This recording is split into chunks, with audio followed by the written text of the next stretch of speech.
Salut, c'est Milan. Et dans cette vidéo, on va parler du stress. J'ai passé une année ultra stressante. Mon BPM il augmentait genre à 130, 140 pour aucune raison. Je faisais des crises de panique, etc. Donc cette année, j'ai décidé d'arrêter l'école, tout simplement. Parce que le stress, c'est quelque chose qui tue des gens sans même qu'ils s'en rendent compte.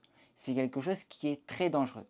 Et vous pouvez me mettre, mais tous les médecins du monde devant moi pour me dire que j'ai tort, je suis désolé. Pour moi, il y a environ 90%, 80-90% de la population qui souffre d'anxiété. L'anxiété, c'est sous-coté. Tout le monde n'en a rien à foutre. Personne n'en parle. Alors qu'il y a clairement des gens qui crèvent de ça.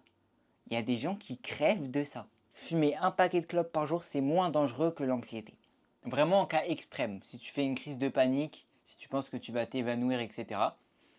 La meilleure méthode, c'est de prendre une douche froide, mais directement. Tu te mets à poil, tu prends une douche froide. Ça, c'est un truc, ça m'a vraiment aidé. Tu peux plus te concentrer sur ce que tu penses, etc. parce que ton corps, il est en état d'alerte. Même pour les habitudes à long terme, je te conseille de prendre des douches froides, mais vraiment, si tu sens que tu vas avoir une crise de panique, direct, douche froide. Vraiment, ça peut vraiment te sauver la vie. Si tu ne vas pas jusqu'à la crise de panique, une douche chaude, une douche normale pour te détendre, ça aide à réfléchir, ça aide à te déstresser. Tu peux également faire une sieste, vraiment si tu en as besoin. Ou sinon, le truc qui m'aide beaucoup en ce moment, c'est sortir, faire une balade. Donc bien évidemment, tout ça, c'est des habitudes que tu peux faire sur le long terme, que tu peux prendre sur le long terme. Et je te les présente ici comme des habitudes court terme. Parce que par exemple, si d'un coup tu bosses, tu n'arrives plus à réfléchir, tu es stressé, il y a un truc qui stresse ou sinon tu es énervé, je te jure, tu vas faire une balade, 30 minutes, 1 heure, tu reviens, tu te sens mieux. C'est obligatoire, tu te sens mieux. Mais tu peux également aller trouver un parc de street workout à côté de chez toi ou aller à la salle de sport. Ça, c'est surtout quand tu es énervé, le sport, c'est vraiment un truc qui fait du bien. Le truc qu'il faut comprendre, c'est que mentalement, ton cerveau il est surchargé. Tu es en état de stress, tu es en état d'anxiété extrême. Tu as la pression. Donc du coup, pour libérer la partie mentale de ton cerveau, tu dois t'attaquer à la partie physique. D'ailleurs, si cette vidéo a pu t'aider au moins un petit peu, n'hésite pas à mettre un like, ça me soutient beaucoup dans mon travail. Et aussi un petit commentaire, je réponds à tous les commentaires, même si c'est juste un bonjour ou qu'est-ce que je pourrais améliorer dans mes vidéos. Ça me permet de devenir encore meilleur. Donc ça, c'est pour les habitudes à court terme. Tu vois, ça c'est l'anxiété. Ciao l'anxiété. Maintenant, passons au top 5 des habitudes long terme pour dire ciao à l'anxiété. Alors, on en a déjà parlé. Numéro 5, le sport.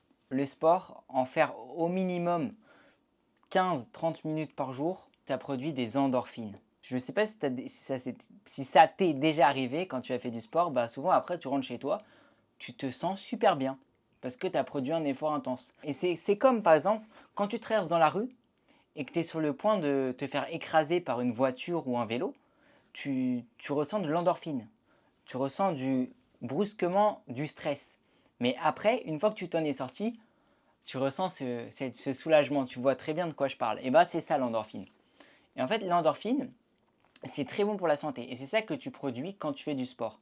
Et en fait, le sport, si tu arrives à créer une habitude, qui est l'habitude de faire du sport, et bah cette endorphine-là va justement, sur le long terme, beaucoup t'aider. Puisque vu que tu vas en faire tous les jours, et bah tous les jours, tu auras ce soulagement et du coup, ça va réduire ton anxiété sur le long terme.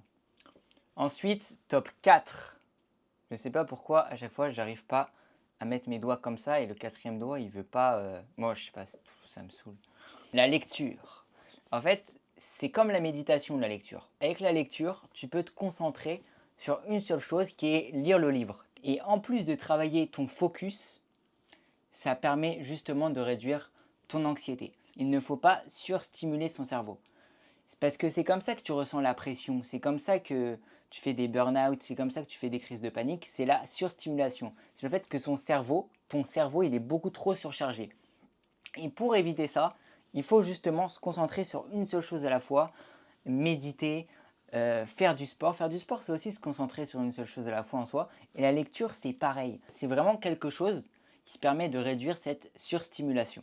Habitude numéro 3, c'est le journaling. Ça peut t'aider dans tes projets, ça peut t'aider pour toi, pour ne pas être perdu dans ta vie, pour essayer de comprendre quelle erreur tu as fait, pour pratiquer la gratitude. Ça peut t'aider pour beaucoup de choses. Mais en plus de pouvoir t'aider pour beaucoup de choses, ça te permet justement de te recentrer sur toi, toujours dans l'optique de la surstimulation, de te concentrer sur une seule chose qui est écrire, penser à toi, ne pas penser aux facteurs externes, te concentrer sur les facteurs internes qui est toi. Et ça, c'est vraiment le truc dont les gens ont besoin. Pour notre époque aujourd'hui, ça pourrait aider vraiment beaucoup de gens.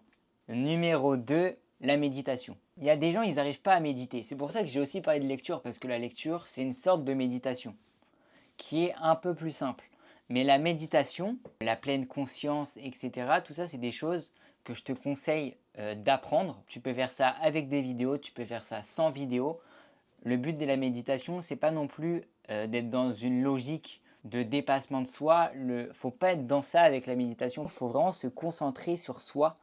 Et c'est quelque chose qui peut aider beaucoup de monde aujourd'hui. Moi, je vous l'avoue, j'ai un peu arrêté la méditation, mais je pense que je vais reprendre bientôt. Et c'est pareil avec la lecture, il faut vraiment que je m'y remette. Ouais, tout ça, c'est des trucs vraiment qui peuvent aider. Et numéro 1, c'est la santé physique. Parce que, en fait, l'anxiété, ça vient d'une mauvaise santé mentale. Et il faut comprendre que la santé mentale et la santé physique, c'est deux trucs qui vont ensemble. Si tu es en mauvaise santé physique, ta santé mentale va suivre. Et si tu es en mauvaise santé mentale, ta santé physique va suivre. Et souvent, les gens qui sont en mauvaise santé mentale sont en mauvaise santé physique. Et la santé physique, c'est vraiment le truc le plus important qui, au niveau de l'anxiété, va vous permettre de vous sentir mieux. J'ai l'impression que je dis n'importe quoi. Je ne sais pas m'exprimer, mais c'est pas grave. J'espère que cette vidéo vous aura plu. En tout cas, à bientôt pour une nouvelle vidéo. N'hésitez pas à vous abonner juste ici ou juste ici. À chaque fois, j'oublie. Il y a une nouvelle vidéo. Et c'était Milan. Salut.